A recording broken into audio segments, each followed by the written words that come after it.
12월 5일 구속사적 관점으로 해석한 성령론 세 번째 시간이 되겠습니다.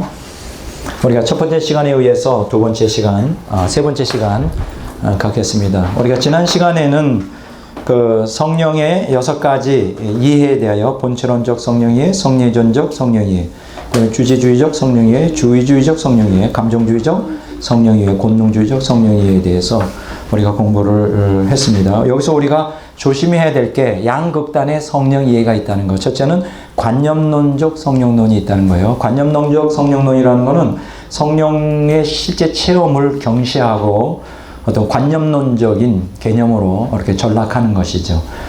두 번째로는 이제 체험론적 성령론은 오히려 또 이성이나 어떤 그 말씀을 무시하고 어떤 성령의 은사나 체험, 거기에만 또 집중하는 것입니다. 이 관념론적 성령론이나 또 체험론적 성령론이 잘못하면 양극단으로 갈 수 있다는 거죠. 이렇게 관념론적 성령론은 말 그대로 신앙이 열정이 없죠. 그래서 형식주의로 전락하기 쉽습니다. 그 형식주의적인 신앙, 어떤 성령, 우리가 체험하면 사실은 모든 것이 이제 하나님 체험이 성령의 역사를 통해 우리에게 임하는데, 성부나 성자나 이러한 예수님 또 하나님을 믿는 신앙이 성령을 매개로 해서 이루어지는데, 성령의 실제적인 구체적인 성령 체험을 무시해 버리면 그게 이제 관념론적으로 흘러가기 쉽죠. 그냥 또 우리가 형식주의 신앙에 빠지기가 쉽습니다. 아주 경계해야 되고요. 그렇다고 해서 성부나 성자 또 말씀, 이러한 성례전, 어떤 신학을 무시하고 어떤 체험 어떤 그러한 것만 치중하면 또 체험론적 성령론이 이제 열광주의, 열광주의라는 것은 신비주의 또 광신주의. 근데 여기서 우리가 신비주의라는 단어를 쓸 때 참 조심해야 돼요. 신비주의 자체가 다 잘못된 게 아닙니다. 사실은 그 신앙이라는 게, 우리가 하나님을 믿고 하나님을 알아가는 게 그 신비 자체이신 하나님이기 때문에 신비주의라고 하는 것 자체가 나쁜 건 아니에요. 단지 이 신비주의라고 하는 것이 광신주의, 열광주의적인 신비주의일 때 이제 문제가 되는 것이죠. 그래서 이 형식주의나 열광주의 둘 다 이제 우리가 경계해야 됩니다. 특히 이제 오늘 둘 다 위험해요. 어떤 관념주의적 성령론도 상당히 위험하고요. 또 체험주의적 성령론, 이것도 굉장히 위험합니다. 이 균형을 잡아야 되는데, 이제 균형을 잘 잡을 수 있는 가장 좋은 것은 이제 성경적 성령론을 정립하는 것이죠. 그러면 성경적 성령론의 핵심은 뭐냐? 바로 구속사적 관점으로 우리가 성령론을 이해하는 것입니다. 이것은 제가 계속해서 여러 번 강조해도 부족함이 없습니다.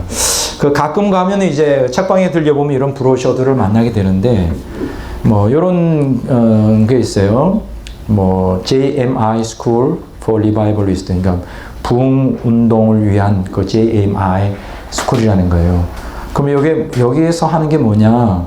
그 Supernatural Prophetic Training School이라는 거예요. 초자연적 예언 훈련 학교. 여기 이제 신사도 운동에서 많이 이러한 일들을 합니다. 그러니까 초자연적 예언적 사역 학교. 그러니까 어떤 예언을 훈련하는 학교예요.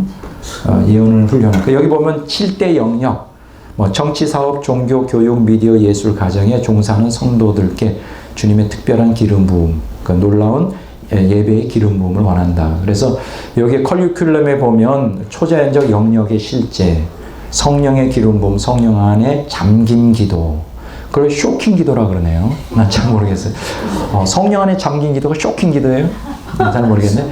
천군 천사, 내적 치유, 그 다음에 영적 감각 키우기, 음성을 들으라. 이 음성 듣는 거 참 조심해야 됩니다. 아무 음성이나 들으면 안 돼요.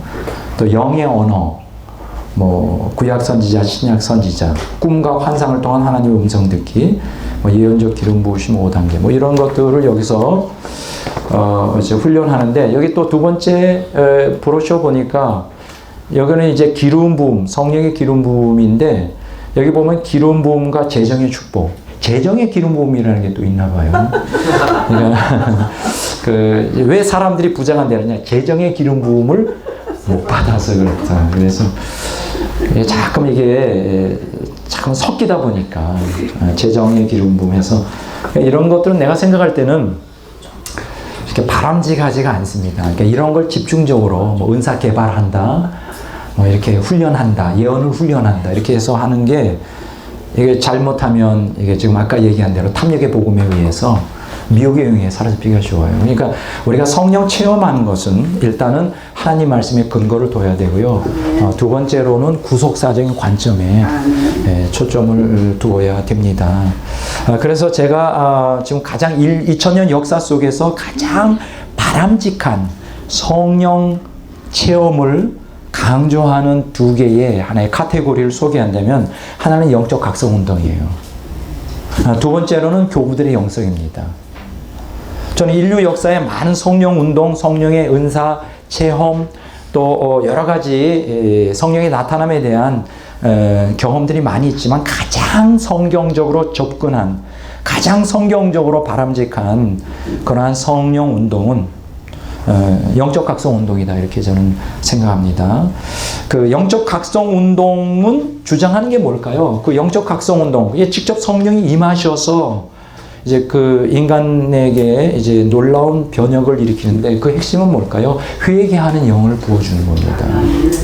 그 이반 로버츠가 1905년에 웨일즈 지방에서 성령의 강력한 임재함이 있었을 때 그 지역 전체 웨일즈에 막 이렇게 예수님을 믿지 않는 사람들인데도 이렇게 길을 가다가 뭐 교회 근처로 가면 막 이렇게 막 죄에 대한 죄책감 때문에 이 성령의 강한 조명 때문에 막 쓰러져서 그 구로라고 그러죠. 그로닝이라고 하죠. 탄식하고 막 괴로워하고 뒹구는 거. 죄 때문에. 그런 역사들이 많이 일어났어요. 그리고 회개하는 역사. 그 죄 때문에 그로닝, 탄식하고 뒹굴고 정말 그런 거. 우리 1907년 그 장도연 교회 그 1903년에 하디 선교사에 의하여 촉발된 그 원산의 부흥운동이 1907년 평양으로 붙잖아요. 그 불길이. 그때도 회개의 역사가 엄청 일어났습니다. 이제 앞으로 이제 제가 성령론을 하는 과정에 뒤쪽에 영적 각성 운동과 성령의 부흥에 대해서 또 강의를 하겠습니다. 그것도 여러분들이 책을 좀 구입하셔야 돼요. 한 8, 90쪽 정도 되는 책이거든요. 제가 집필한 거. 그래서 성령 부흥을 우리가 좀 갈망해야 되겠어요. 가장 바람직한 성령 운동은 뭐 비냐드나 신사도 운동이 아닙니다. 뭐 은사 운동이 아니에요. 그 영적 각성 운동이에요. 여러분들이 정말 성령의 운동을 갈망한다면 영적 각성 운동을 갈망하십시오. 성령의 부흥을 갈망하십시오. 오늘 우리에게 필요한 거는 비냐드나 신사도 운동 같이 이 짝퉁 이 껍데기만 그 그럴싸하고 그 탐욕으로 가득 찬 이상한 게 아니라 우리에게 정말 이 시대에 절박하게 필요한 것은 성령 운동은 영적 각성 운동이에요. 성령의 부흥이 이 땅에 임하도록 저는 불가능하다고 생각하잖아요. 그래서 앞으로 성령의 부흥이나 영적 각성 운동에 대해서 우리가 역사적 고찰을 한번 인류 역사의 위대한 부흥 운동을 다 고찰하면서 공부하는 기회를 갖도록 하겠습니다. 그래서 영적 각성 운동의 핵심은 뭐예요? 거듭남이에요. 신생이에요. 회개예요. 회개를 통한 거듭남. 그러니까 회개가 진짜 이루어지니까 거듭남도 확실히 이루어지죠. 오늘날 얼마나 짝퉁 기독교인이 많아요. 얼마나 짝퉁 기독교인이 많아요. 여러분들 요새 그 한참 또 문제가 되는 사람 있죠. 깡패 두목 있죠. 조양은인가? 예, 그 사람도 원래 그 순복음교회에서 세례 받고 간증했던 사람이에요. 예수 믿겠다고. 근데 또 깡패질 하잖아요. 또 강도질 하잖아요. 그러니까 이런 거는 짝퉁이에요. 이건 가짜예요. 거듭났다, 예수 믿는다 하지만 회개가 없잖아요. 진짜 회개했으면 변화가 일어나죠. 그러니까 자, 그 가장 대표적인 영적 각성 운동의 가장 역사에서 가장 위대한 모델을 든다면 사도행전 이후에 일어났던 사건들이 아닌가. 좀 한번 성경을 한번 찾아보도록 하겠습니다. 사도행전 2장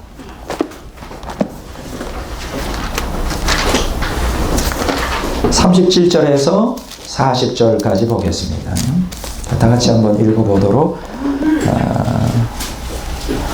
자, 37절에서 40절까지 다 같이 읽습니다. 그들이 이 말을 듣고 마음에 찔려 베드로와 다른 사도들에게 물어 이르되 형제들아 우리가 어찌할꼬 하거늘 베드로가 이르되 너희가 회개하여 각각 예수 그리스도의 이름으로 세례를 받고 죄 사함을 받으라. 그리하면 성령의 선물을 받으리니 이 약속은 너희와 너희 자녀와 모든 먼데 사람 곧 우리 주 우리 하나님이 얼마든지 부르시는 자들이 하신 것이라 하고 또 여러 말로 확증하며 권하여 이르되 너희가 이 패역한 세대에서 구원을 받으라. 여러분들이 잘 아시는 대로 사도행전 2장 37절에서 40절에 있는 말씀은 이제 오순절날, 그렇죠?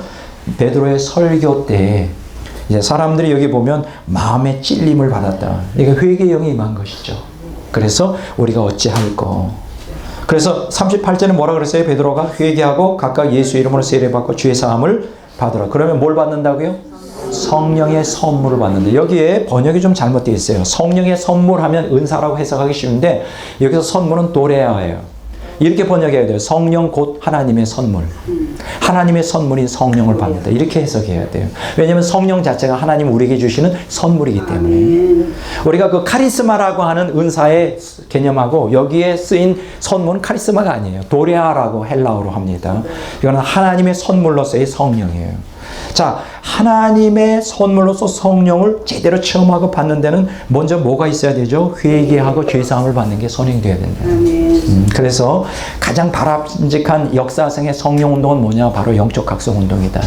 그것은 회개를 촉발하기 때문에. 그러니까 오늘날 우리가 포스트 모던 시대에 일어나는 성령운동, 이러한 은사운동들은 회개가 결여되어 있잖아요. 회개가 없잖아요. 그냥 쓰러짐, 뭐 금가루 떨어지고 금리빨 되지만 거기에 참으로 자기 죄를 애통하고 돌이키는 회개가 없잖아요. 그 저는 제가 아까 얘기했지만 금가루나 뭐 금리빨 되는 거 부정하지 않습니다. 근데 문제는 뭐냐? 거기 회개가 있느냐? 금리빨 되면서 자기가 회개하는 역사가 있어야 되는 거 아니에요. 안 그래요? 기적을 봤을 때 회개하는 역사가 있어야 되잖아요. 베드로가 보세요. 누가복음 5장에 그가 예수님께서 복음을 전파하실 때 베드로의 배를 이용하셨잖아요. 거기서 말씀을 듣고 있었거든요. 그런데 이제 말씀을 듣고 있었는데 예수님이 뭐라 그래요? 베드로에게 그 깊은 데 가서 그물을 던져라 이렇게 했잖아요. 그래서 이제 그 말씀에 의지해서 나가서 어떻게 했어요? 그물을 던져서 많은 고기를 잡았잖아요. 찢어질 정도로 그물이. 그랬을 때 베드로가 뭐라 그랬어요? 나는 주여, 나는 죄인으로서 나를 떠나소서. 이런 역사가 있어야죠. 왜 기적을 우리에게 보여주시는데, 기적을 보면서 우리가 회개하는 역사가 있어야 되잖아요.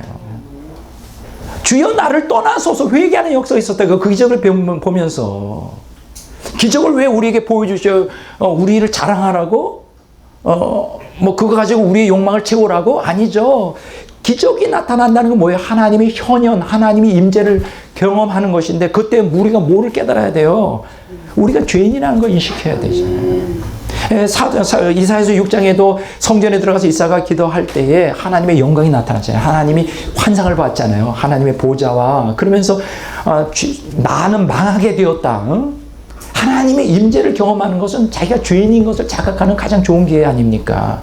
여러분 사도행전 16장에도 보면 그 바울과 실라가 옥에 갇혔었잖아요. 그 지진이 일어나면서 그게 옥문이 열리고 했을 때 간수장이 뭐라 그럽니까? 내가 어떻게 해야 구원을 받을 수 있겠느냐고 무릎을 꿇었잖아요. 이거 회개하는 모습이잖아요. 오늘 가장 바람직한 성령운동의 핵심, 그게 진짜 바람직한, 그게 바로 성령으로부터 온 그 성령의 나타남이고 그 은사라면 뭐를 우리에게 촉발시켜야 될까요? 회개예요. 사람을 교만하게 만들거나 탐욕을 불러일으키는 건 그건 가짜라는 거예요. 회개를 불러일으켜야죠. 그거 열매를 보고 그게 진짜인지 가짜인지 구별할 수 있어요.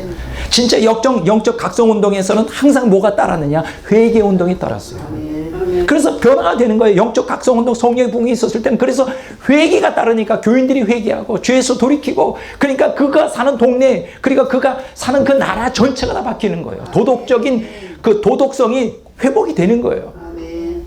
근데 오늘 우리가 보는 것처럼 포스트 모던 영성에서의 그 은사운동, 뭐 신사동, 빈야도 운동이 일어나고 뭐 쓰러지고 뭐 하지만 회개 안 하잖아요.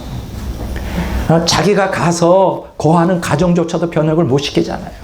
욕지거리를 끊임없이 하잖아요. 탐욕이 그 안에 있잖아요. 그 지역 교회, 그 지역 사회, 그 사회를 변혁을 못 시키잖아요. 변혁 못 시키는 이건 가짜란 말이에요. 성령이 역사하는 것은 회개가 일어나고 회개를 통하여 변화받은 사람들이 그 사회 전체를 변혁시키는 거예요. 여러분 그 찰스 피니가 복음을 전하는 제2차 각성운동 때 이런 고백을 합니다. 그 뉴욕 항에 뉴욕에 배가 들어오지 않은 뉴욕항에 하나님의 영광의 임재가 강하게 있었다. 이야, 대단하죠. 마치 그 이스라엘 백성들이 출애굽기 40장에 보면 성막을 짓고 회막을 짓고 거기에 하나님의 영광이 충만한 것처럼, 그래서 서서 섬길 수 없었던 것처럼 하나님의 영광이 뉴욕항에 아주 쭉 드리고 있었다는 거예요. 오늘 저는 다시 한번 이러한 성령의 부흥 영적 각성 운동이 이 땅에 다시 임하기를 원합니다. 아멘. 그래서 다시 한번 성령이 바람직한 성령 운동, 바람직한 성령의 임재를 통하여 회개하여 거듭나는 역사가 있어야 되겠다. 사도행전 55장 30절 21절 32절 보겠습니다. 사도행전 5장 30절에 32절 다 같이 읽어보겠습니다. 너희가 나무에 달아 죽인 예수를 우리 조상의 하나님이 살리시고 이스라엘에게 회개함과 죄사함을 주시려고 그를 오른손으로 높이사 임금과 구주로 삼으셨느니라. 우리는 이 일의 증인이요 하나님이 자기에게 순종하는 자에게 주신 성령도 그러하니라. 자 보세요. 여기 보면 32절에 보면 이 일의 증인이라고 그랬어요. 이 일은 뭡니까? 예수님이 십자가에 줄려 죽으셨는데 부활시켰다 이거예요. 우리를 구원하기 위하여 부활시켰다. 그래서 그 구원하시는 구주로서 우리가 회개하고 죄사함을 주시려고 여러분 예수님이 부활하고 승계하셨다 이거예요. 그러니까 임금과 구주가 되셨다. 이 일에 대해서 우리도 증인이지만 누가 또 증인이라고요? 우리 자기에게 순종하는 사람들에게 주신 성령도 증인이라. 성령도 증인이.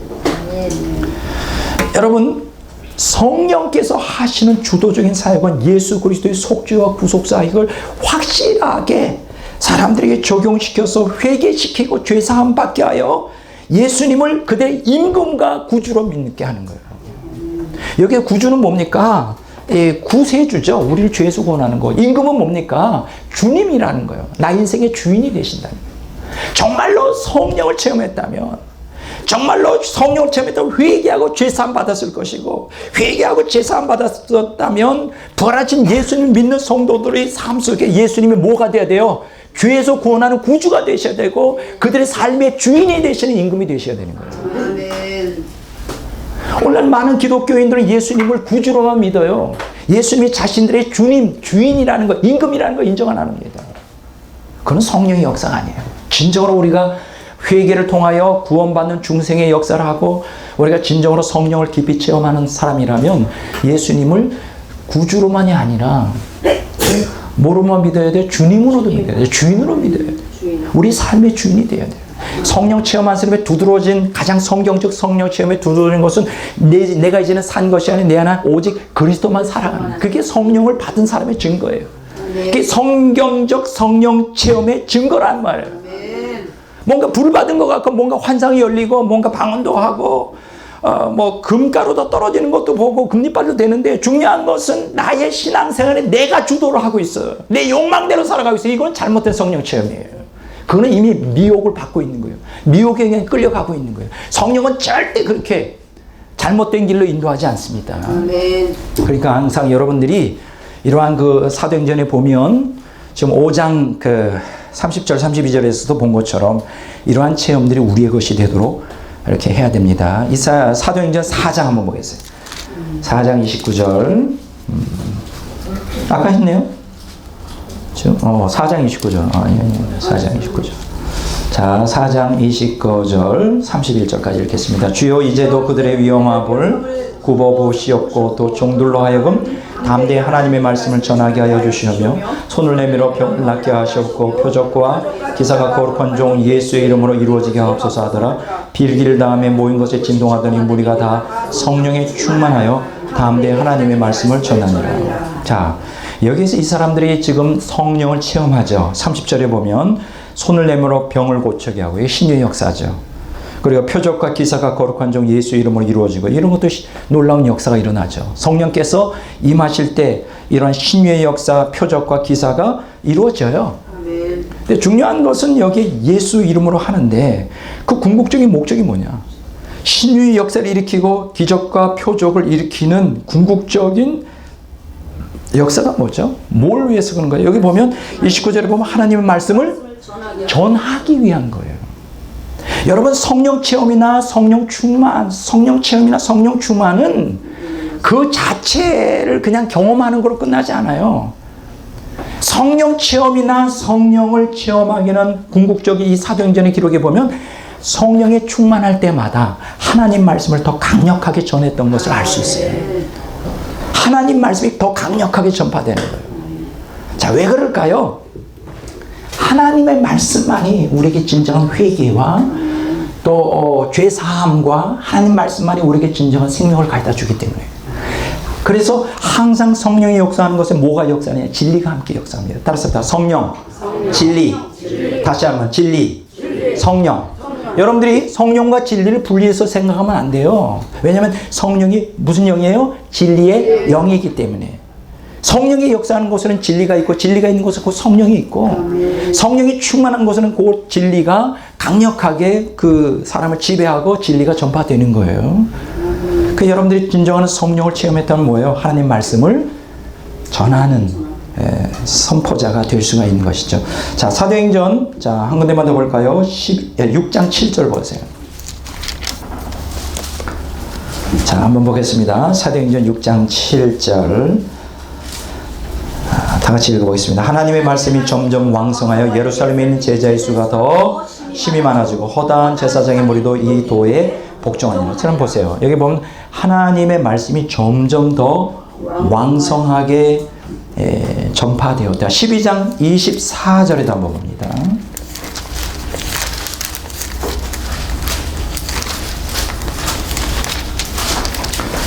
자, 다 같이 한번 읽어보겠습니다. 여기도 똑같은 얘기가 나오죠. 하나님의 말씀은 흥왕하여 더하니라. 보세요. 사도행전 2장 41절을 보세요. 그 앞에. 여기 여기 있죠. 그 말을 듣는 사람들은 세례를 받으며 이날의 신도의 수가 3,000이나 더하더라. 자, 여기서 특징이 뭐죠? 여기서 특징이 뭡니까? 성령이 역사하는 곳에 어떻게 하나님의 말씀이 흥왕했어요. 그러면 이 하나님의 말씀의 본질이 뭘까요? 이 사도행전 5장을 한번 보겠어요. 5장 20절 다 같이 읽어보겠습니다. 가서 성전에 서서 이 생명의 말씀을 다 백성에게 말하라. 자, 그러니까 여기서 우리가 두드러지는 게 뭐냐? 성령이 강하게 역사할 때, 성령이 나를 사로잡을 때 그 생명의 말씀을 전파할 수 있는 능력을 받게 되는 것이죠. 왜냐하면 말씀이 곧 뭐예요? 생명이기 때문에. 네. 여러분 기억하십시오. 성령을 아무리 깊게 체험한다 할지라도 말씀을 떠나는 그 순간 미혹의 영 열광주의에 빠진다는 것. 마귀가 완전히 그 사람을 장악해 버립니다. 말씀을 떠나서는 안 돼요. 여러분, 성령께서 역사하시는 것은 결국 궁극적으로 무엇을 인도해요? 말씀으로 인도해요. 말씀으로 인도합니다. 여기에 대해서는 제가 조금 이따 얘기를 할게요. 자, 그러면 이제 제가 말씀드리기를 가장 전형적이고 가장 모범적인 성령 운동은 뭐냐? 첫째로 영적 각성 운동이다. 그래서 지금 우리가 병리적인 이러한 이상한 변칙적인 은사 운동을 여러분들 열망하지 마시고 정말 여러분들이 성령 운동을 통하여 성령의 나타남을 통하여 이 시대를 변혁시키는데 하나의 밑거름이 되고 싶다면 성령의 부흥이 임하게 달라고 그럼 날마다 기도하시기를 바랍니다. 자, 두 번째로 우리가 성령을 가장 전형적으로 가장 강력하게 구속사적으로 경험한 사람들이 누구냐? 바로 교부들입니다. 교부들의 영성을 우리는 본받아야 돼요. 이 사람들은 성령을 강하게 체험하고 각종 은사가 나타났지만 거기에 치실지 않습니다. 거기에 함몰되지 않아요. 그리고 오직 십자가, 예수 그리스도의 십자가를 바라보고 또 죄와 투쟁하는데 성령의 능력을 덧입습니다. 자, 뭐와 투쟁하는데? 죄와 투쟁하는데. 여러분 이제 나중에 제가 공부를 하겠지만 죄를 이기고 극복하는 것, 죄를 이기고 극복할 수 있는 것은 우리 인간의 힘으로는 불가능합니다. 누가 가능할까요? 성령의 능력만이 가능해요. 이걸 갖다가 죄지 죽이기라 그래요. 죄 죽이기. 자, 내 안의 죄 죽이기. 내 안의 죄지. 이거 제가 만들어낸 게 아니라요. 제가 책을 가지고 왔습니다. 이제 다음 주에 아마 이 강의를 할 텐데 여기 보면 내 안의 죄 죽이기. 이 책도 여러분들이 꼭 좀 읽어봤으면 하는 책입니다. 여기 이제 존 오웬이라고 하는 청교도 시대의 위대한 신학자죠. 여러분 이 사람의 이름 외워두십시오. 따라서 합니다. 존 오웬. 예, 아주 유명한 사람이에요. 다른 사람 이름은 잊어버려도 이 사람 이름은 결코 잊어버려서는 안 됩니다. 왜냐하면 대표적인 청교도 신학자예요.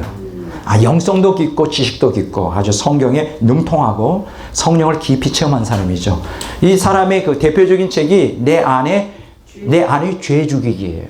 이 사람이 뭘 얘기하느냐, 나중에 좀 이 문제에 대해서 제가 설명을 하겠지만, 죄를 죽일 수 있는 것은, 죄를 제거할 수 있는 것은, 죄를 이길 수 있는 건 오직 성령의 능력밖에 없다는 거예요. 그러니까 여러분, 성령 하면 자꾸만 불체험만 생각하고, 성령 하면 자꾸만 뭐 어떤 그 표적적인 은사만 생각하지 마시고, 성령이 행하시는 가장 중요한 것은 바로 옛사람의 욕망, 내 자신의 죄를 죽이는 역할을 한다는 거예요. 그것을, 그러니까, 그럼 어떻게 죽어야 돼요? 예수님의 십자가에 옛사람을 이제 못 박아서 이제 죽이는 거죠. 근데 십자가에 옛사람을 못 박아서 실제적으로 죽이는 것은 누가 한다고요?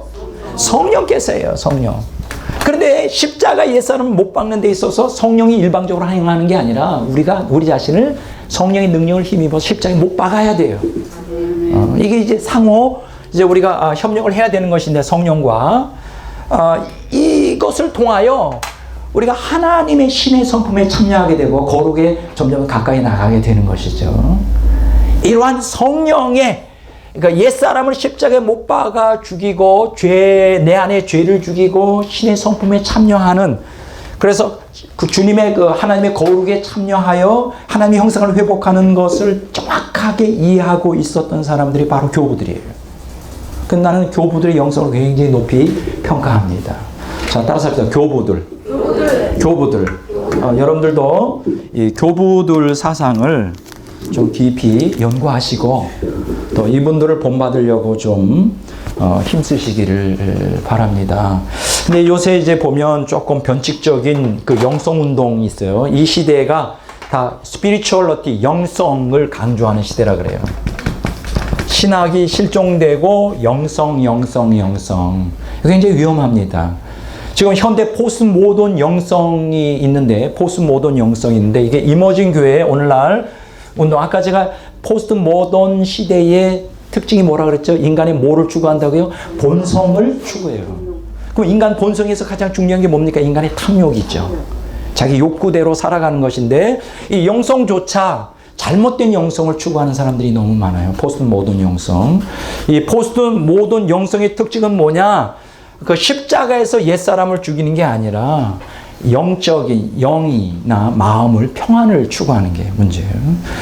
그래서 그 가장 대표적인 포스트 모던 영성의 지금 영성 운동을 주도한 사람이 뭐냐? 토마스 머턴이라는 사람이죠. 토마스 머턴인가요? 예, 토마스 머턴. 이 사람은 굉장히 지금 기독교 영성의 주도적인 역할을 했고, 두 번째 이 사람의 뒤를 이은 제자가 헨리 나우엔이죠. 헨리 나우엔.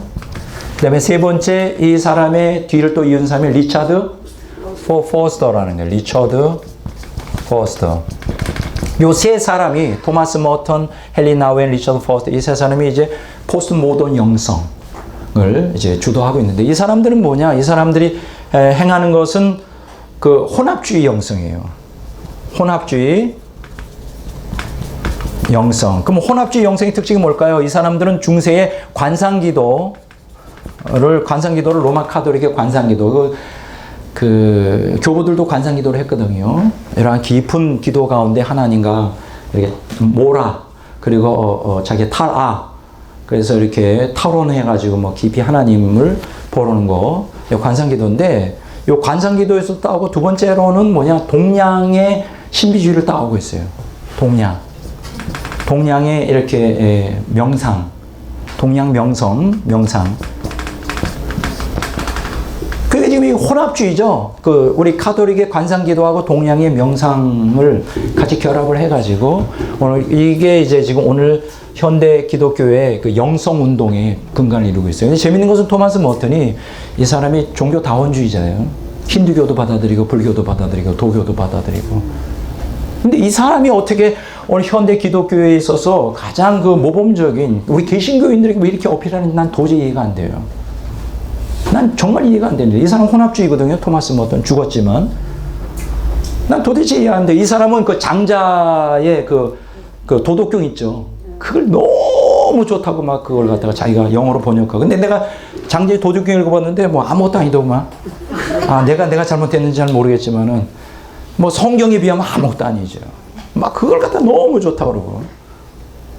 이 사람은 토마스 머튼은 혼합주의 영성을 갖고 있던 사람이에요. 불교, 도교, 뭐 힌두교 다 그걸 받아들입니다. 이게 말이 돼요? 그리고 헨리 나우엔은 이 사람도 이 토마스 머튼을 이라는 사람을 그 책을 쓴 사람이에요. 자기 스스로. 그러면 이 사람도 다 같은 사람이죠. 뭐 헨리 나우엔도 죽었는데 이 사람이 이제 동성연애자였다고 합니다. 그리고 리차드 포스터는 많이 지금 감춰져 있는데 사실 토마스 머튼, 헨리 나우엔을 그대로 다 답습하고 있어요. 오늘 여러분들이 개신교 서점에 가면 토마스 머튼 책, 헨리 나우엔, 리차드 포스터 굉장히 유명하게 많이 팔리고 있어요. 마치 성경적 영성인 것처럼. 이거 아닙니다. 이거 잘못된 영성이에요. 지금 영성운동 잘못됐습니다. 우리가 본받아야 될 것은 교부들의 영성이에요. 순수 혼합되지 않은. 그럼 교부들의 영성의 핵심이 뭘까요? 바로 십자가입니다. 아멘. 자, 교부들의 영성의 핵심이 뭐라고요? 바로 십자가.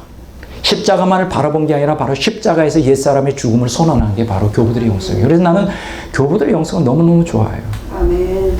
좋아할 뿐 아니라 그 뒤를 따라가고 싶어요. 아멘. 부족하지만 오늘 개신교인들에게 가장 지금 절박한 게 뭐냐? 십자가 영성을 회복하는 거예요.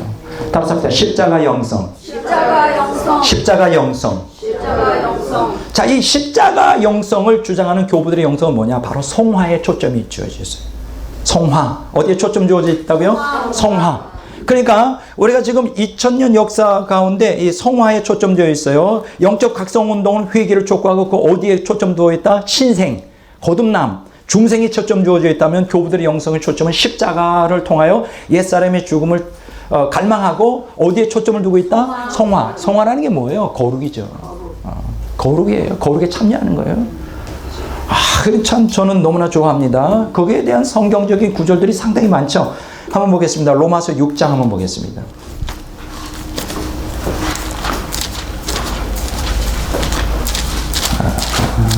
로마서 6장 17절, 18절 보겠습니다.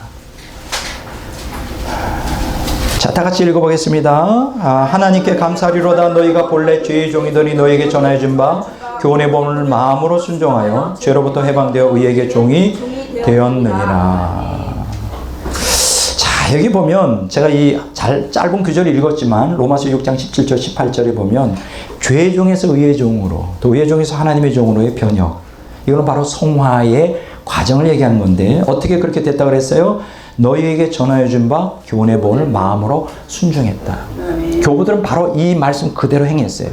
교훈을, 여기서 교훈이 뭡니까? 복음의 진리죠. 복음의 진리를 그냥 단순히 마음으로만 믿는 게 아니라 교훈의 본을 마음으로 순종했다. 본이라는 게 뭐예요? 그대로 모방한 거예요. 쉽게 얘기하면 예수님처럼 사는 거예요. 쉽게 얘기하면 성경에 기록된 대로 하라는 대로 그냥 한 거예요. 교부들의 특징이 뭔지 아세요? 우리가 일반 신도들, 오늘 개신교인들의 대다수와 교부들의 차이가 뭔지 아세요? 우리는 하나님 말씀을 그냥 마음으로 받아들이고 머리로 받아들이고 그걸 논리적으로 해석해가지고 내가 그거를 할 것인지 안 할 것인지 상황을 보고 하지만 교부들은 그냥 그대로 하라는 대로 그냥 해버려요. 그래서 신앙의 진보가 빠른 겁니다. 교부들의 특징이 뭔지 아세요? 이 사람들이 성경에 뭐라 그랬어요? 내 제자가 되려면 너희 모든 소유를 다 팔아 가난한 자에게 주고 나를 따르라. 어떻게 했을까? 저와 여러분들이 이 말씀을 읽을 때 어떻게 해요? 하고 싶어요. 일단 머리로 분석해 봐야지. 이 도대체 소유를 다 팔려는 게 도대체 무슨 의미냐? 그렇다고 내가 전세금 뭐 2천만 원밖에 없는데 이걸 다 팔아 그러면 난 길거리, 그런 뜻은 아닐 것이다. 그 하나님이 그렇게, 예수님 그렇게 매몰찬 분이 아니다. 그러면 뭘까 도대체? 아하, 내가 남아있는 생활비 중에 일부를 헌신하. 이렇게 이제 머리를 굴리잖아요. 근데 이제 이 교부들은 어떠냐? 아까 우리 김필자 목사님 얘기했지만 굉장히 바보스럽게 단순해요. 소유를 다 팔아? 가난한 자 나 나눠주고 날 따라. 그냥 팔아버리는 거야, 다. 자기 생각 안 해. 일단 다 팔아. 성경에 기록된 대로 팔고, 가난한 자에게 놔주고, 그 다음에는 어떻게 되는지 몰라. 그냥 그 다음에 믿음으로 사는 거예요. 고난을 받으면서 사는 거죠. 그 특징이요. 말씀 그대로 순종하는 거예요. 말씀 그대로. 그리고 특히 교보들은 특히 산상수훈의 말씀을 아주 그들이 금과 옥조처럼 여깁니다. 산상수훈의 말씀이 그 아주 중요한 겉옷을 달라 하면 속옷을 주고 오리를 가자면 심리를 가지고 오른밤 때리면 왼뺨 들이로. 근데 이걸 갖다가 이제 리차드 라이놀드 니버는 이렇게 했잖아요. 불가능 속의 가능성이다. 굉장히 애매모호한 얘기했어요. 아 그래 신앙적으로는 굉장히 훌륭한 말씀이에요. 그러나 현실로는 불가능하다. 여러분 어떻게 생각하세요? 이게 과연 현실로 가능하다고 생각해요? 오리를 가자면 심리를 가지고 속옷을 달라면 겉옷을 주고 어떻게 생각하세요? 힘들죠. 힘들어요. 근데 놀라운 것은 그대로 하라는 거예요. 근데 교부들은 그냥 했어요. 그 얘기 뭡니까? 이성적으로 논리적으로 이해가 안 되지만 그대로 했을 때 그들이 자아가 완전히 포기가 되면서 오직 하나님의 능력으로 살아가는 걸 경험하는 것이죠. 아멘. 여러분 저는 그렇게 생각해요. 신앙은 이성으로 생각해서 가는 게 아니에요. 신앙은 말씀에 의지하여 가는 것이죠. 아멘. 어떤 때는 바보스러워요 그 행동들이. 근데 그런 행동들을 통하여 뭘 경험하게 될까요? 자기가 포기가 되면서 하나님의 능력과 생명을 경험하게 되는 거죠. 오늘 현대 기독교인들은 너무나 똑똑해요. 너무나 과거보다 너무나 똑똑해. 너무나 머리가 잘 돌아가. 머리가 너무나 좋아요. 그러다 보니까 머리가 좋다 보니까 역사가 일어나질 않아. 성화도 일어나질 않아. 하나님보다 더 자기가 똑똑하다고 생각해. 도대체 하나님이 이해가 안 된다니까 어떻게 이걸 이렇게 하라는 거야? 이러면서 내가 하나님이 보다 더 똑똑하다는 거예요. 하나님은 좀 가르치려고 그래. 그래서 성화가 안 돼.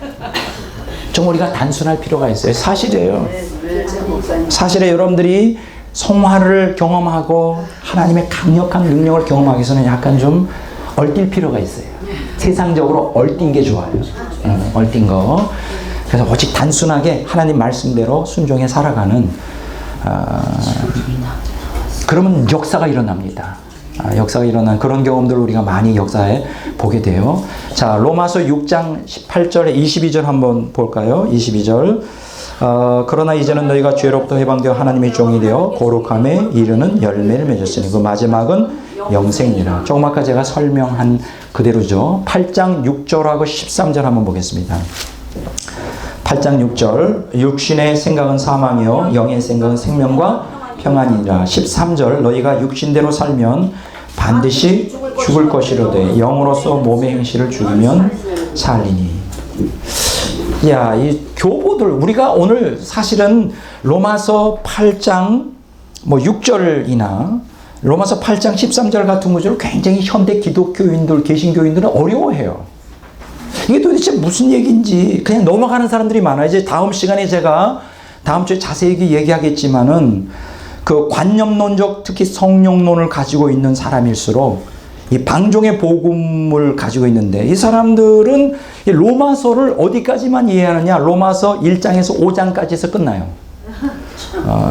하나님의 은혜로 예수님의 속죄의 피로 우리가 그냥 단순히 믿기만 하면 구원받는다. 거긴 무슨 행위가 따를 필요가 없고 영적 투쟁이다. 성령의 능력으로 자기를 옛사람을 십자가에 넘기는 그런 거 골치 아파서 그걸 우린 잘 모르겠다. 그냥 믿으면 구원받는다. 그리고 서로 중간에 믿음을 포기했어도 하나님은 절대 우리를 포기 안 하고 예수님의 그 크신 속죄의 십자가의 은혜로 십자가의 공로로 우리가 구원받는다. 이런 거 많이 가르치죠, 지금. 대다수의 개신교 목사들이 그렇게 가르치는데, 그러다 보니까는 여기 그 로마서 8장에 있는 것처럼 육신대로 살면 반드시 죽는다. 영으로서, 성령으로서 몸의 행실을 죽이면 살린다. 이런 좀 이렇게 투쟁을 요구하는 투쟁적 신앙에 대한 개념이 약해요. 그러다 보니까 어떻게 되죠? 성화가 안 되죠. 성화가 안 돼요. 일생 어린이 신앙 가지고 살다가 잘못하면 지옥 가는 거고 잘해야 겨우 천국에 들어갈까 말까. 잘못하면 대다수는 다 지옥 가고 잘해야 소수이지만 잘해야 가끔 천국에 가는. 이거 좀 심각한 문제예요. 성경을 잘못 이해하고 있어요. 그래서 제가 다음 주에는 로마서 1장부터 8장까지를 정확하게 성경에서 말하는 구속사적 관점으로 해석한 성령론이 무엇인가? 이제 여기에 대해서 제가 여러분들에게 설명하려고 합니다. 제가 이 책도 내 안에 죄 죽이기라고 하는 존 오웬의 이 책 너무나 좋아요.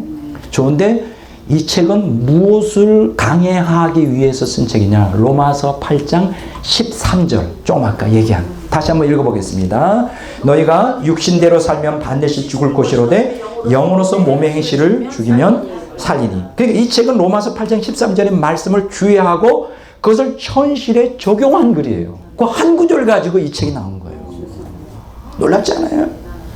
로마서 몇 장이라고요? 8장 13절. 이 한 구절을 가지고 어떻게 해야 우리가 죄에서 벗어날 수 있는가? 해방될 수 있느냐? 죄를 죽일 수 있느냐?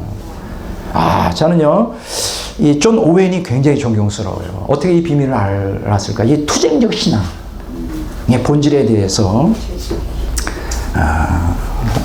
얘기를 해주고 있거든요. 참 너무나 대단한 사람이다 이렇게 생각합니다. 이분에 대한 얘기는 다음 주에 자세하게 제가 할 것이고요. 오늘은 그래서 지금 우리가 성경을 통하여 성경적 측면에서 우리가 성경의 말씀에 근거하여 성령을 깊이 체험한 2000년 역사 속에 두 운동을 댄다면 하나는 뭐라고요? 영적 각성운동. 영적 각성운동은 뭐를 촉발시켰다고요? 회개를 통한 중생, 거듭남, 확실한 거듭남.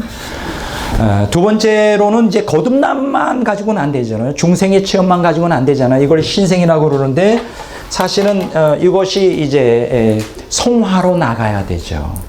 우리가 우리가 신학에서 공부하면 이게 조직 신학에서 구원론에서 다룰 문제지만 우리가 성화라고 하는 게 이제 중생할 때 이제 칭의가 먼저 있었잖아요. 칭의는 십자가의 은혜고 중생은 성령의 역사잖아요. 자, 성령의 역사인데 요 중생할 때를 지금 무슨 성화라 그러냐? 초기적 성화라 그래요. Initial Sanctification. 초기적 성화. 자, 따라서 합니다. 초기적 성화. 그 다음에 이제 초기적 성화를 지난 다음에 점진적으로 완전을 향하여 완전 성화, 완전한 성화를 향해 나가잖아요. 그걸 무슨 성화라 그러냐? 점진적 성화라 이렇게 말해요. 따라서 합니다. 점진적 성화, gradual sanctification, 점진적 성화라 말합니다. 그리고 점진적 성화를 거쳐서 결국은 이제 완전한 성화에 이뤘을 때 이걸 완전한 성화다 이렇게 말해요. 그리고 요거는 이제 칭의를 우리가 다른 말로 말하면 뭐라고 말하느냐? positional sanctification, 지위적 성화다 이렇게 해요. 지위적 성화. 히브리서 10장에 보면 너희가 그리스도의 피, 또 그리스도를 믿음으로 완전에 이르렀다. 완전히 거룩하게 되었다. 이걸 지위적 성화라고 그래요. 따라서 지위적 성화. 지위적 성화라는 것은 법적으로 성도라 인정을 받는 것이죠. 거룩한 자로 여김을 받는 거예요. 이게 칭의고, 그리고 초기적 성화부터 완전한 성화까지를 우리가 뭐라고 말하느냐? practical sanctification, 실제적 성화다 이렇게 말해요. 실제적 성화. 자, 따라서 실제적 성화. 실제적 성화. 그래서 주로 그 청교도 영성, 영적 각성 운동은 사실은 이 중생과 회심, 어떤 회개를 촉발하여 진정한 그리스도인으로서 나가는 데 아주 강력한 시대적인 도구로 쓰여 있어요. 그래서 오늘 그리고 교부들 영성은 뭐냐? 이제 십자가에서 옛사람을 죽이는 그런 죄를 죽이는 어떤 그 과정을 통하여 철저히 하나님의 생명을 완전히 체험하고 경험하는 그리스도의 형상을 완전히 회복하는 그러한 그 완전 성화의 경지를 추구했던 사람들이 교부들 영성입니다. 그러니까는 이 사람들은 그 교부들 영성을 보면요 굉장히 투쟁적 신앙을 살았어요. 투쟁적. 아주 그 대단히. 그래서 이 사람들은 교부들은 세 가지로 나누죠. 거비정화라고 한번 따라서도 거비정화. 두 번째 진덕명화. 세 번째 신인하벨. 이게 무슨 얘기냐? 거비라고 하는 거는 한문으로 제거한다는 거예요. 아니 부정한 그 모든 죄들을 다 그래서 우리가 정화한다는 거죠.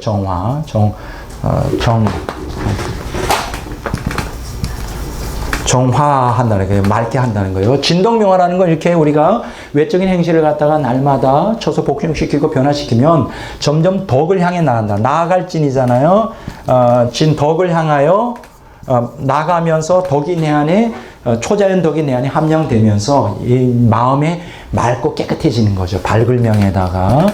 그 다음에 신인 합의는 뭐예요? 결국 궁극적으로 이제 완전 성화 이르면 하나님과 인간이 합일이 된다는 거예요. 생명으로. 합일, 하나가 된다는 거죠. 이게 참, 그 교부들 사상을 보면 참 놀라운 사상입니다. 이제 나중에 이 구원론 할 때 자세히 배우실 것이고요. 오늘 개신교도들이 이러한 영적 성장에 대한 비밀들을 배우는 게 너무나 절실해요. 은사만 체험하는 것을 끝나면 안 됩니다. 은사만 체험해가지고 영적 성숙하기가 참 어려워요. 십자가 영성을 배워야 되죠. 자, 한번 따라서 합시다. 거비정화, 진동명화, 신인합일. 그래서 저희 연구원에서는 균형 잡힌 신학을 가르치기를 원합니다. 영적 각성운동을 통하여 성령의 강력한 임재를 갈망하고 또 그래서 회개와 참된 거듭남을 갈망하고 두 번째는 교부들의 영성을 통하여 십자가에서 옛사람의 죽음을 갈망하고 그래서 온전한 성화를 향해 나가는 이 모두가 다 성령의 역사죠. 예, 성령의 역사라 이렇게 말할 수 있습니다. 자, 그러면서 여러분들이 이러한 그 균형 잡힌 구속사적 관점으로 성령론을 이해하기 위해서 여러분들이 신학에서 필요한 게 뭐냐? 저는 이걸 갖다가 웨슬리의 사변형 방법에서 찾을 수 있다 이렇게 생각합니다. 따라서 합시다. 웨슬리의 사변형 방법. 다시 한번 웨슬리의 사변형 방법. 이게 무슨 얘기냐? 뭐 여러분들이 좀 이해를 못하시는 분이 있을 것 같아서 우리가 균형 잡힌 신학이 필요하죠. 그것을 이제 제가 웨슬리의 사변형 방법이라는 데서 찾을 수 있어요. 그러면 사변형이라는 게 뭐냐? 네 가지 요소가 균형이 잡히게 있을 때 우리가 가장 성경적인 그 신앙으로 나아갈 수 있다는 거예요. 첫째가 뭐냐? 성경이 중심이 돼야 돼요.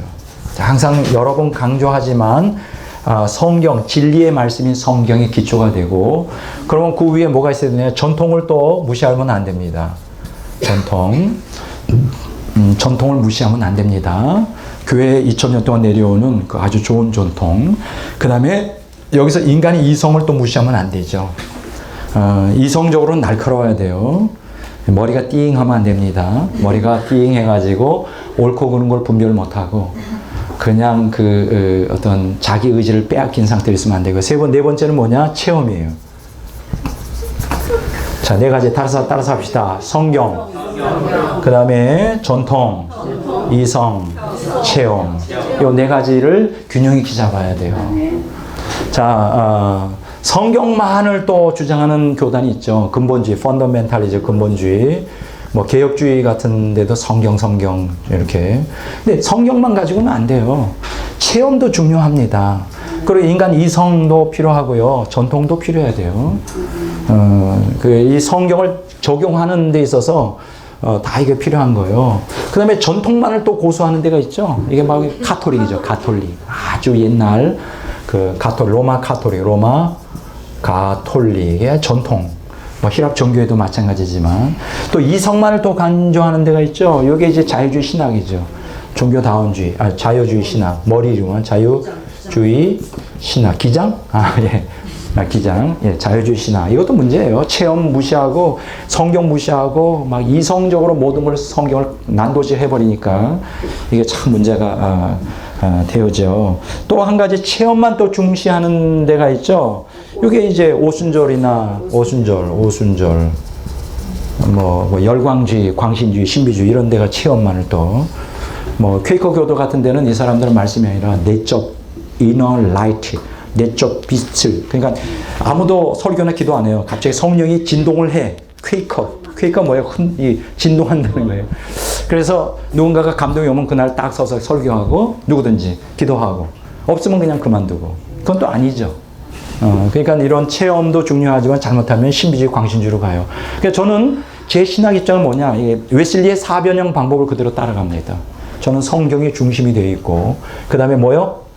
교회 전통, 그 다음에 이성, 그 다음에 체험. 이걸 다 중시합니다.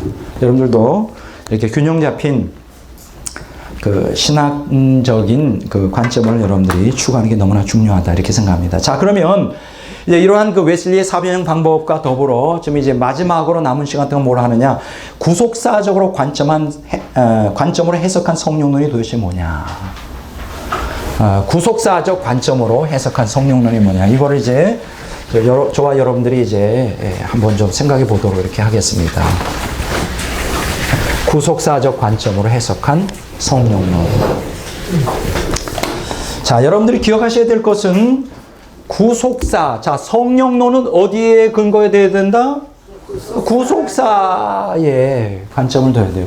그러면 우리가 구속사 하면 우리가 기억하셔야 될 건 이제 다음번에 제가 이제 강의를 하겠지만 구속사는 누구에 의해서 이루어져요? 성부나 성자나 성령? 삼위일체 하나님에 의해서 이루어져요. 그래서 삼위일체. 구속사라는 걸 뭐예요? 삼위일체적 관점이에요. 자, 구속사적 관점이라는 건 무슨 관점?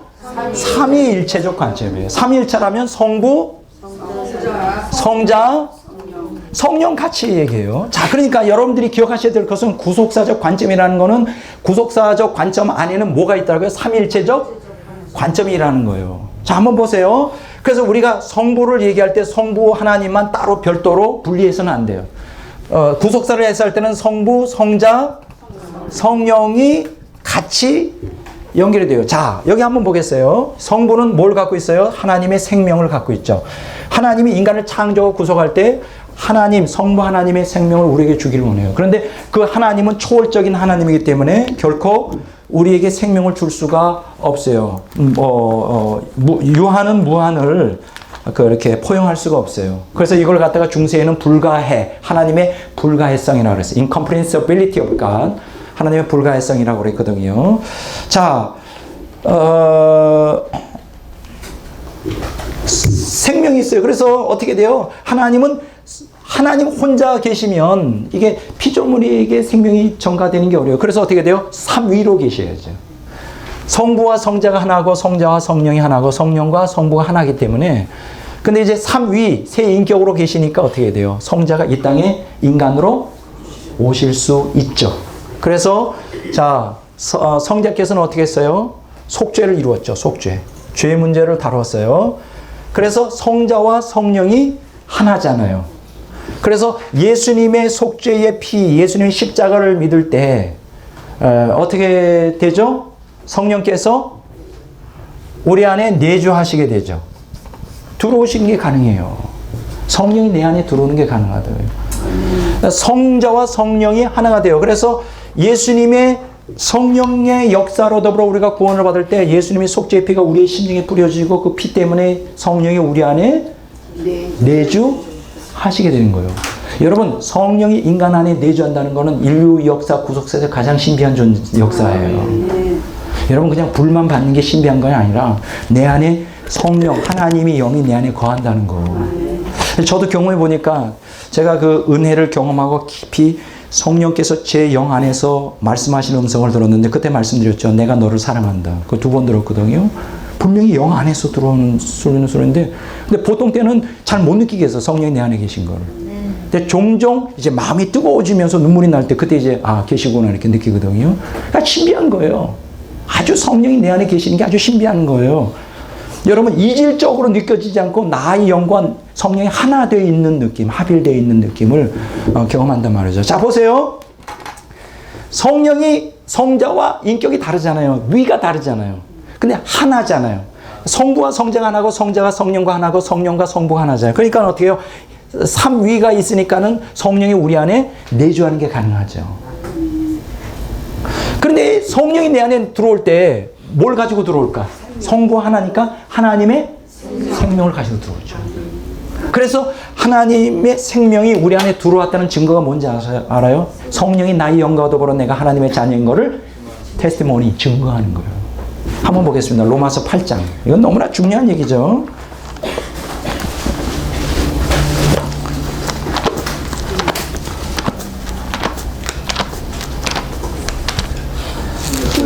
로마서 8장 16절 다 같이 읽겠습니다. 성령이 친히 우리의 영과 더불어 우리가 하나님의 자녀인 것을 증거하시나니. 이게 무슨 얘기냐? 성령이 우리의 영과 더불어 친히 우리가 하나님의 자녀인 걸 증거하다. 이게 무슨 얘기냐? 이런 뜻이에요. 성령이 내 안에 내주하시잖아요. 그러면 성령께서 말씀하세요. 내 영에게 너는 하나님의 자녀가 되었다. 하나님의 자녀가 되었다는 확증해 주셔요. 그러면 성령이 내 안에 들어왔을 때 첫째로 느껴지는 건 내가 하나님의 자녀라는 확신을 갖게 돼요. 그전에는 그게 없어요. 제가 경험한 바로는 확실하게 내가 하나님의 자녀가 되었다. 인을 딱 쳐버려요. 하나님이. 그러면 내가 확신을 갖잖아요. 두 번째로 성령이 하시는 말씀은 뭐냐? 너는 하나님의 자녀가 되었다. 이제 하나님을 아버지라고 불러라. 두 번째 충동. 그러면 두 번째로 제가 뭐라 그러냐? 하나님을 아버지라고 불러요. 그럴 때 눈에서 눈물이 쭉 흘려요. 제가 경험하고 성경에 있는 거예요. 성령이 나의 영과 더불어 내가 하나님의 자녀인 것을, 하나님의 자녀인 것을 증거한다 했어, 우리가. 성령이 첫 번째 감동이 뭐라고요? 너는 하나님의 자녀가 되었다고 도장 찍는 거예요. 성령의 인을 받는 거예요. 두 번째는 뭐예요? 이제 내가 하나님의 자녀가 됐으니 하나님을 뭐라고 부르라? 아버지라고 부르라. 그게 뭐예요? 우리가 성령을 아버지라고 부르는 것은 하나님의 생명을 내가 받았다는 증거잖아요. 영접하는 자, 곧 그 이름을 믿는 자들에게 하나님의 자녀가 되는 권세를 받았다고 그랬잖아요. 하나님의 자녀가 되었어요. 그럼 아버지예요. 하나님의 자녀이기 때문에. 근데 그 하나님의 자녀가 되는 건 뭐예요? 하나님의 뭘 받았기 때문에? 생명을 받았기 때문에. 여러분 옆집 아저씨에게 아버지라고 부를 수 있어요? 없어요. 근데 아버지가 신동치 않아도 아버지라고 자동적으로 나와요. 왜 그럴까? 아버지로부터 생명을 받았다는 거예요. 바로 그거예요. 그러니까 여러분 구속사라고 하는 것은 이 성부, 성자, 성령 구속사적 관점으로 성령론을 해석한다는 건 삼위일체적 관점으로 성령론을 해석한다는 거예요. 자, 그래서 이건 너무나 중요한 얘기입니다. 그래서 성부를 얘기하거나 성자를 얘기하나 성령을 얘기하나 따로 얘기하면 안 돼요. 구속사적 관점으로 삼위일체적 관점으로 뭘 다루든지 해야 됩니다. 자, 그러면 여러분들이 가지고 있는 첫 번째 받은 자료 보세요. 이 앞에. 자, 구속사적 관점으로 해석한 성령론. 성령론은 이 삼위일체 구도 속에서 우리에게 무엇을 전해주길 원하냐. 구속사를 시작하고 진행하고 완성하기 위하여 성령론이 어떠한 역할을 하느냐. 그것이 성경에서 우리에게 주시는 가장 중요한 것이죠. 자, 1번, 2번, 3번을 했습니다. 첫째, 거룩과 삼위일체의 사역이에요. 자, 성부도 거룩하고 성자도 거룩하고 성령도 거룩합니다. 자, 데살로니가전서 5장 23절 봅니다. 데살로니가전서 5장 23절 다 같이 읽도록 하겠습니다. 자, 빨리 찾으세요. 데살로니가전서 5장 23절 평강의 하나님이 친히 너희를 온전히 거룩하게 하시고 또 너희의 온 영과 혼과 몸이 우리 주 예수 그리스도께서 강림하실 때에 흠없게 보존되기를 원하노라. 자, 보세요. 평강의 하나님이 우리를 온전하게 거룩하게 하신다. 자, 성부 하나님께서 우리를 거룩하게 하십니다. 히브리서 13장 20절 21절 보겠습니다.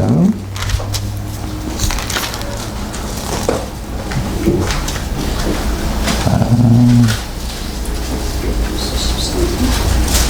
13장 20절 21절 아들의 큰 목자이신 우리 주 예수 그리스도를 영원한 언약의 피로 죽은 자 가운데서 이끌어내신 평강의 하나님이 모든 선한 일에 너희를 온전하게 하사 자기 뜻을 행하게 하시고 여기까지요. 온전하게 하신다. 뭐 거룩하게 한다, 온전하게 한다 같은 얘기죠. 자, 두 번째 성자는 어떨까요? 에베소 5장 25절.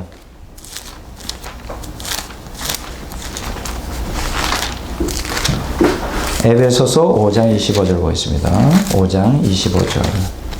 자, 다 같이 한번 읽어보겠습니다. 남편들아 아내 사랑하기를 그리스도께서 교회를 사랑하시고 그 교회를 위하여 자신을 주신과 같이 하라. 이는 곧 물로 씻어 말씀으로 깨끗하게 하사 거룩하게 하시고 자기 앞에 영광스러운 교회로 세우사 티나 주름 잡힌 것이나 이런 것이 없이 거룩하고 흠이 없게 하려 하십니다. 예수님이 어떻게 한다고요? 거룩하고 흠이 없게 하신다 그랬어요. 자, 세 번째 성령 얘기하겠습니다. 고린도전서 6장 11절 봅니다. 자, 고린도전서 6장 11절 다 같이 읽어보겠습니다. 너희 중에 이와 같은 자들이 있더니 주 예수 그리스도의 이름과 우리 하나님의 성령 안에서 씻음과 거룩함과 의롭다함을 받아내요. 거룩함. 자, 여기서 우리가 깨닫게 되는 것은 성삼위일체의 주된 사역이 뭘까요? 성도들을 어떻게 한다고요? 거룩하게 하는 거예요. 성부도 성도를 거룩하게, 성자도 성도를 거룩하게, 성령도 성도를 거룩하게 하는 거예요. 그래서 성령을 뭐라고 말해요? 거룩한 영인 거예요. 여러분, 성령의 가장 중요하고 가장 놀라운 사역은 바로 거룩하게 하는 역사예요. 은사가 아닙니다. 어떤 표적이 아닙니다. 그러니까 은사나 표정이나 그 모든 성령의 나타남이 무엇을 지향해야 된다? 거룩을 지향하지 않으면 그건 아무 쓸모가 없는 거예요. 거룩을 지향해야 돼요. 내가 불 받았고 그게 은사를 받았고 환상이 열리고 그게 중요한 게 아니라 정말 어떤 종류의 성령을 체험했든지 내가 거룩을 지향하느냐 안 하면 그거는 빵이에요. 아무것도 아니에요. 꽝이에요. 꽝. 거룩입니다. 성령의 사역. 두 번째 뭐냐? 그래서 야고보서 4장 5절에 보면 리바이즈드 버전이라고 하는 성경의 난회주의에 야고보서 4장 5절을 다음과 같이 번역했어요. 하나님이 너희에게 주셔서 너희 안에 계셔서 성령이 너희를 세상과 그 영으로부터 떼어내어 하나님께로 가게 하기 위해 심지어 시기할 정도까지 열망하시는 것을 너희는 알지 못하느냐. 야, 대단한 번역입니다. 성령이 시기하는데 어떻게 시기하느냐? 우리가 세상을 사랑하잖아요. 좋아하잖아요. 막 시기해, 질투해. 마치 이런 것 같죠? 어떤 연인이 있는데 어떤 남자가 있었는데 그 남자가 그 사랑하는 여자가 있었는데 그 남자가 다른 여자를 좋아해. 어떻게 생각해요? 죽는 거지 그냥. 죽는다 그래. 죽어 마땅해. 좀 이해가 좀 되시죠? 성령께서 그렇게 하신다니까. 성령은 우리를 엄청 사랑해요. 그런데 우리가 세상을 사랑하려고 그래. 그러면 성령 어떻게 해? 주먹을 들고 죽는다 너. 시기하고 하나님 앞에 하나님을 사랑하도록 사랑하도록 막 시기하고 열망한다는 거예요. 얼마나 그러니까 성령은 무엇을 갈망해요? 성도가 온전히 하나님 앞에 정절을 지키는 거룩한 백성 되기를 원하는 것이죠. 그거 원하는 것이죠. 뭐 금가루 떨어지는 거 그거가 성령의 주사역이 아니에요. 뭐 그걸 부인하는 건 아니지만. 자, 두 번째 성령이 아주 중요한 사역이 있어요. 이 거룩은 그러면 어디서 올까요? 거룩, 세상과 타협하지 않은 거룩은 도대체 어디서 오느냐? 그건 바로 진리에서 옵니다. 그래서 성령은 항상 무엇과 동역하느냐? 진리와 동역해요. 이걸 여러분들이 결코 잊어서는 안 돼요. 성령은 누구하고 동행한다고요?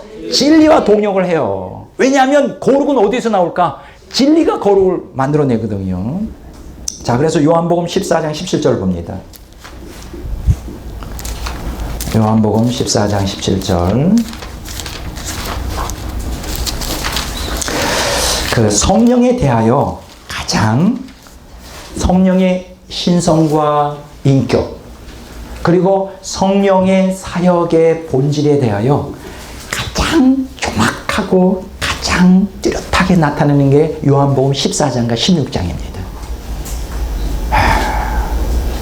자, 몇 장이라고요? 요한복음 14장과 16장에 보면 성령이 어떠한 분이고 성령이 어떠한 사역을 위해서 이 땅에 존재하는지 뚜렷하게 성령이 왜 이 땅에 부어졌는지 성도들에게 아주 뚜렷한 목적과 의미가 여기 다 들어가 있어요. 자, 성령을 뭐라 그래요? 요한복음 14장 17절 다 같이 읽겠습니다. 진리의 영이라. 여기까지요. 뭐 시간이 없으니까 진리의 영이에요. 자, 성령은 무슨 영이에요? 진리의 영이에요. 그런데 요한복음 16장 13절에 보면 뭐라고 말했느냐면 진리의 성령이라고 좀 구체적으로 말하겠어요. 진리의 영, 진리의 성령이라고. 자, 한번 읽어보겠습니다. 요한복음 16장 13절. 그러나 진리의 성령이 오시면 그가 너희를 모든 진리 가운데로 인도하시리니 그가 스스로 말하지 않고 오직 들은 것을 말하며 장래일을 너희에게 알리시리라. 놀라운 것입니다. 자, 성령이 뭐라고요? 진리의 성령이에요. 진리의 성령. 그리고 모든 진리 가운데로 인도한다는 거예요. 진리의 성령이라는 뜻이 뭐예요? 진리를 깨닫게 하고 진리를 행하게 하는 분이라는 거예요. 여러분, 그게 성령의 역사인지 아닌지 구별할 수 있는 건 뭘까요? 진리에 서 있느냐, 진리를 서게 만드느냐, 진리 가운데를 깨닫게 하느냐, 진리를 행하게 하느냐. 그러면 성령의 역사예요. 근데 성령 받았다 그러는데 약간 이상한 행동을 해요. 무당이 푸닥거리 하는 것처럼 점 보는 사람이 내가 아까 얘기했죠. 첫 시간에 막 제잘거리는 영으로 방언 통변한다면서 백목사 너 그러면 안 좋아. 너 벌 받을 거야. 뭐 이렇게 하면서 그 진리가 아니죠.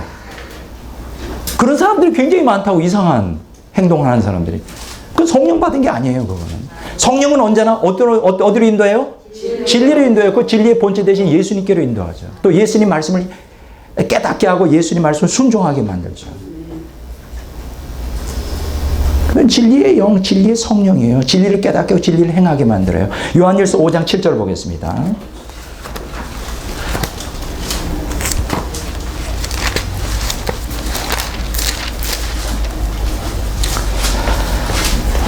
자, 요한일서 5장 7절에 6절이네요. 성령은 진리시라, 진리니라 이런 얘기 있죠. 성령 5장 7절에 6절이죠. 네, 성령은 진리다 이렇게 얘기했어요. 자, 사도 에스겔서 36장 27절 봅니다. 에스겔서 36장 27절. 에스겔서 36장 27절 다 같이 한번 읽어보겠습니다. 너무나 중요한 구절이에요. 너무나 중요한 구절이에요. 구약 성경에서 성령의 역할이 무엇인가를 가장 뚜렷하게 나타내는 구절이 아닌가 저는 생각합니다. 에스겔서 36장 27절을 보겠습니다. 또 내 영을 너희 속에 두어 너희로 내 율례를 행하게 하리니 너희가 내 규례를 지켜 행할지니라. 자, 보세요. 여기 중요한 것은 성령을 우리 안에 두시는 이유가 뭐예요? 이 에스겔서 36장에 있는 말씀은 이제 신약 시대의 성령의 강림과 내주에 대해서 예고하시는 말씀인데, 성령을 내 안에 두신 목적이 내 율례를 어떻게 행하게 하리니 너희가 내 규례를 지킬지니라. 성령을 우리에게 부어주시는 목적이 뭘까요? 성령이 이 세상에 오신 목적이 뭘까요? 성령이 오신 거는 진리를 깨닫게 하고 진리를 행하게 하는, 성령이 내 안에 들어와서 내 힘으로는 말씀 순종이 불가능하니까 성령의 능력으로 하나님의 은혜로 예수님의 보혈을 의지하여 하나님의 말씀을 순종하는 삶. 그러니까 그 사람이 성령을 제대로 체험했는지 안 했는지 알 수 있는 건 뭐예요? 열매인데 그 뭐예요? 열매가 뭐로 나타나야 돼요? 말씀에 순종하는 삶을 사느냐. 어떤 사람들은 막 은혜 받기 위해서 기도해요, 철야해요. 그러면서 매일 싸우고 다퉈요. 시기하고 질투하고 자리 때문에 다투고 누구는 어떻고 누구는 어떻고. 그런 야고보서 3장에 뭐라 하는지 알아요? 그거는 마귀적이고 사탄적이고 그거는 유격적이고 그건 세상적이라고 그랬어요. 성령 그렇게 하지 않아요. 여러분들이 막 기도하여 철야하고 성령 인도함 받고 충만하다면 서로 용서하고 서로 감싸주고 진리 가운데 행하는 삶을 살아가는 것이죠. 여기 보세요. 에스겔서 36장 27절에 내 영을 너희 속에 두어 너희로 내 규례를 어떻게 해요? 행해. 말씀에 순종하게 해요. 성령 체험했다면서 말씀 순종 안 한다. 이거 다 엉터리인 거예요. 제대로 성령을 경험했다면 뭐로 나타나야 될까? 말씀 순종으로 나타나요. 왜냐하면 성령은 진리의 영이고 진리를 깨닫게 하고 진리를 행하게 만드는, 진리를 행하는 그 강력한 열망을 주니까요. 이해가 되시죠? 디모데후서 1장 14절 봅니다.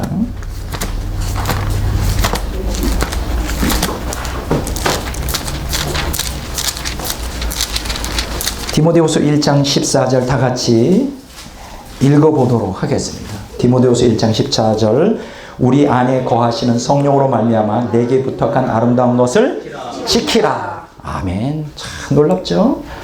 우리 안에 거하는 성령으로 말미암아 내게 부탁한 아름다운 것을 지키라 그랬어요.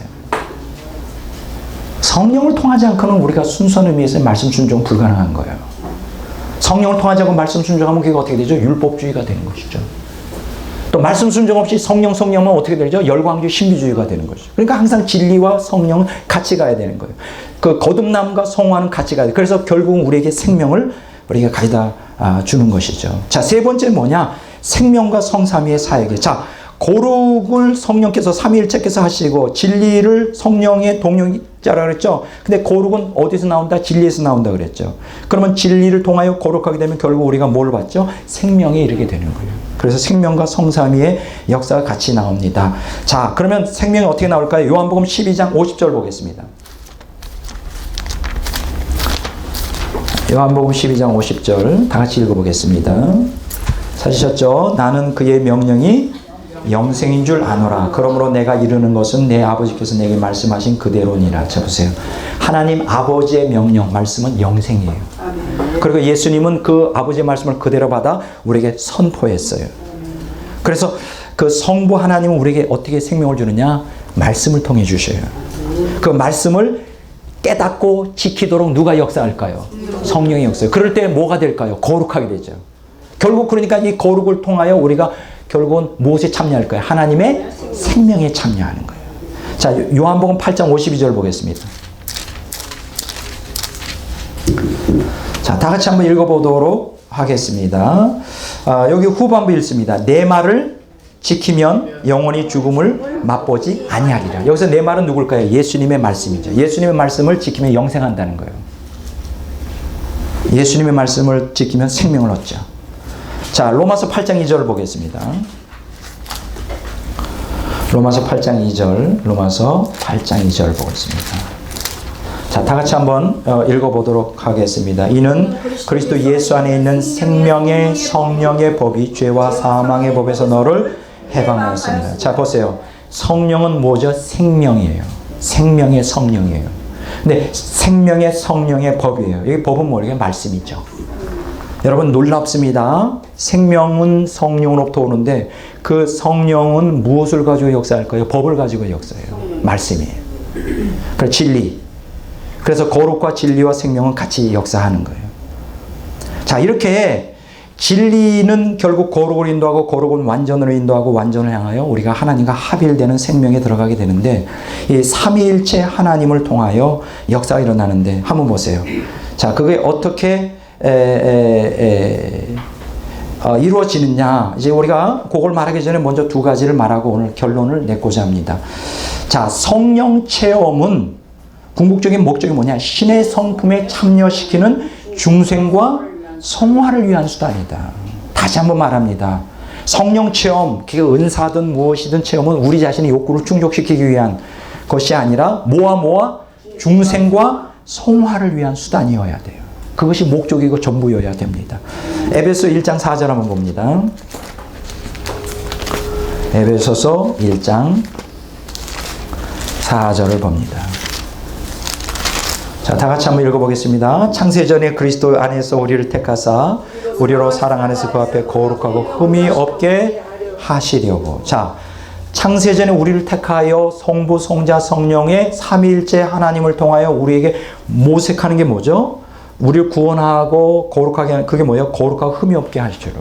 성화, 신의 성품에 참여하는 자가 되게 하려고 그렇게 하는 것이요. 13절에 한번 보겠습니다. 그 안에서 너희도 진리의 말씀과 너희의 구원의 복음을 듣고 그 안에서 또한 믿어 성령의 약속의 성령으로 인침을 받았다.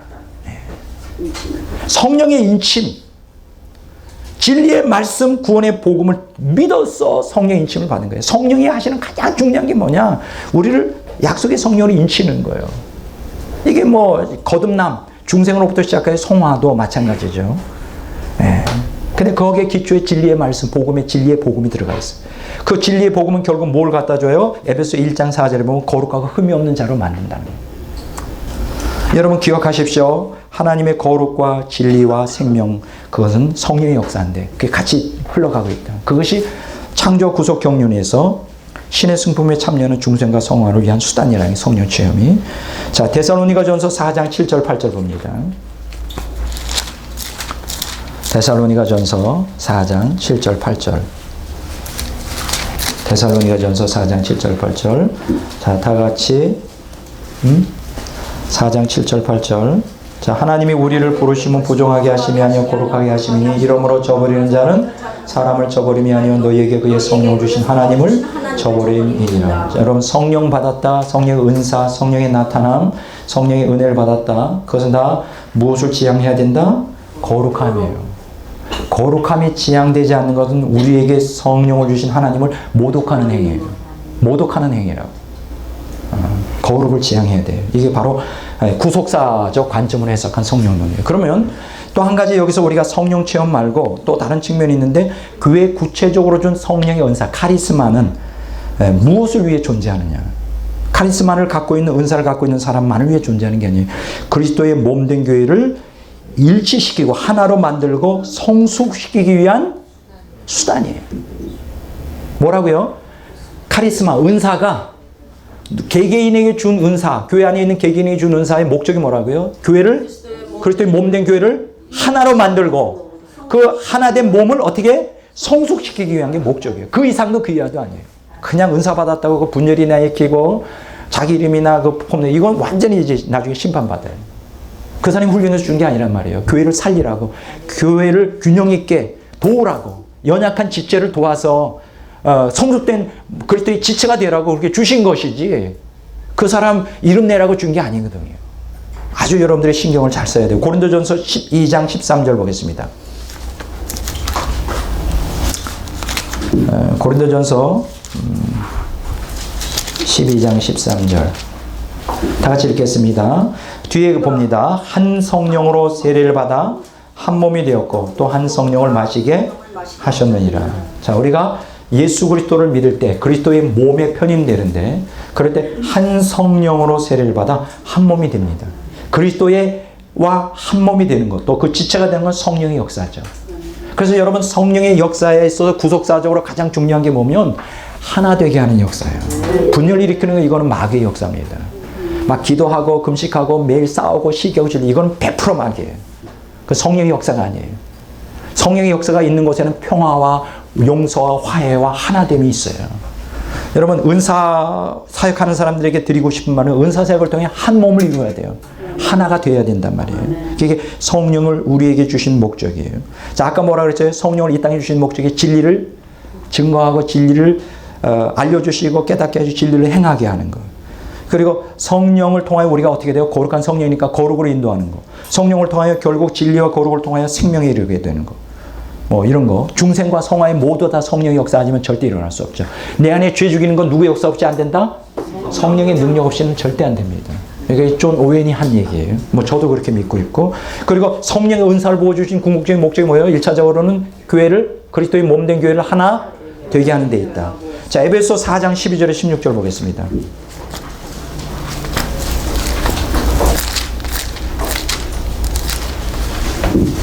에베소서 4장 3절부터 7절까지 볼까요? 먼저 3절부터 7절까지 보십니다. 평안에 매는 줄로 성령이 하나 되게 하신 것을 힘써 지키라.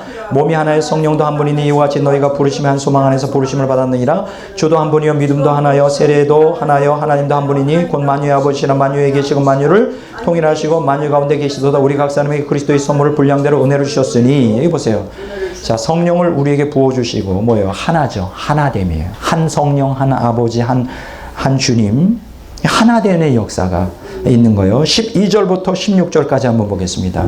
12절부터 16절까지 읽습니다. 이는 성도를 온전하게 하여 봉사일을 하게 하며 그리스도의 몸을 세우려 하심이라. 우리가 다 하나님의 아들 믿는 것과 아는 일 하나가 되어 온전한 사람을 이루어 그리스도의 장성한 분량이 충만한 데까지 이르리니 이는 우리가 이제부터 어린아이가 되지 아니하여 사람의 속임수와 간사한 유혹에 빠져 온갖 교훈에 풍조에 밀려 요동하지 않게 하려 함이라. 오직 사랑 안에서 참는 것을 하여 범사에 그리기까지 자라가라. 그는 머리니 곧 그리스도라. 그에게 온몸이 각 마디를 통하여 도움을 받음으로 연결되게 결합하여 각 지체의 분량대로 역사에 그 몸을 자라게 하며 사랑 안에서 스스로 세우느니라. 여러분, 성령을 우리에게 주신 이유가 뭘까요? 여기 보면 중요한 게 있어요. 우리가 다 하나님 그리스도의 몸을 어떻게 온전히 세우기 위해서요. 성령의 은사를 부어주시고 성령을 주시고 13절에 보세요. 자, 하나가 되는 거예요. 하나님을 믿고 아는 일에, 하나님의 아들을 믿고 아는 일에 하나 되어 온전한 사람이로 누구까지 이르게 된다고요? 그리스도의 장성한 분량에까지 이르게 된다고 그랬어요. 15절 끝에 보면 범사의 교회까지 자라는 거예요. 그러니까 사랑 안에서 그거 하려면 한 몸으로 자라고 사랑 안에서 하나, 각 지체의 분량대로 역사하여 하나 되게 하는 역사가 성령의 역사란 말이에요. 그래서 성령의 역사의 1차적인 목표는 하나가 되는 거예요. 아멘. 여러분, 그 공동체가 하나로서 온전한 화평 가운데 되게 성령이 강하게 임하고 계신 거예요. 은사가 많이 나타나는데 막 서로 시기하고 찢냐, 이거는 마귀가 그냥 계속 역사하는 거예요. 성령 역사가 아니에요. 그리고 성령 역사하는 것은 어때요? 그 부족한 사람들이 같이 어울리면서 아주 잘 성숙을 해요. 같이 이렇게 성숙하고 그 안에 있는 사람의 부족함이 없이 다 이렇게 화평한 가운데 한 몸이 되죠. 그래서 그리스도를 닮아가게 돼요. 이게 다 성령의 역사예요. 그것을 위해 성령을 부어주고 성령 은사를 부어주고 성령의 은혜를 부어준 거지. 그냥 금가락지만 떨어지고 금리빨을 대고 나는 안 되고 그 사람 되고 내 이제 12근씩 느끼죠. 왜 나는 안 됐을까? 금리빨이 안 됐을까? 왜 저 사람은 쓰러지니 왜 나는 안 쓰러질까? 뭐 이런 거. 저 사람은 더 강하게 진동하면서 막 부드러운데 왜 나는 먹먹할까? 그런 거 주시기 위해서 성령 부어준 게 아니거든요. 아니에요. 이건 잘못된 거예요. 자, 그러면 결국은 어떻게 할까요? 진리와 거룩을 통하여 완전히 이루고 하나님과 하나가 되는데, 이게 구속사적 관점으로 해석한 성령론이에요. 성령이 하시는 뭐냐? 우리를 온전히 하나로 성숙시켜 그리스도의 분량까지 자라게 하나님이 거하시는 집이 되게 하는 게 궁극적인 목적이죠. 자, 시간이 얼마 안 남았습니다. 에베소 2장 20절에서 22절까지 봅니다.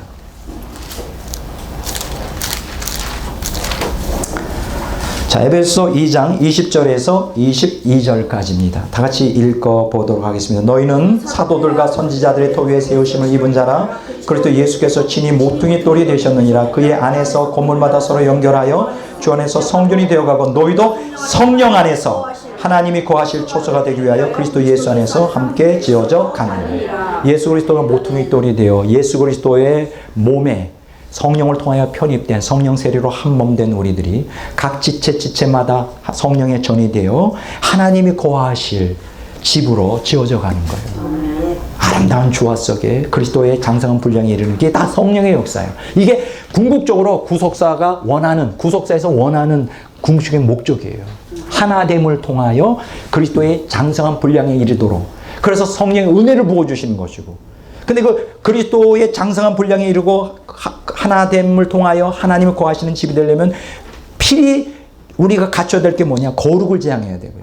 그러면 거룩을 지향하려면 진리의 말씀으로 무장해야 돼요. 그리고 궁극적으로는 생명으로 충만해서 하나님의 생명의 본질되는 하나님이 그 집에 거하도록 하는 거예요. 이게 성령을 우리에게 부어주는 목적이 전부예요. 그 나타나는 그 은사는 그거는 다 궁극적인 목적이 되어서도 아니고 그것이 우리의 추구하는 전부가 되어서도 안 된다는 거예요. 하나님이 집이 되게 하는 게 성령의 역사란 말이죠. 자, 이것을 가장 잘 에베소서 2장 20절 22절 바울 사도가 얘기했는데 이걸 가장 절절하게 가장 잘 얘기하신 분이 뭐냐? 바로 예수님이세요. 예수님의 마지막 유언 기도가 남겨져 있는 요한복음 17장 21절에서 23절 봅니다.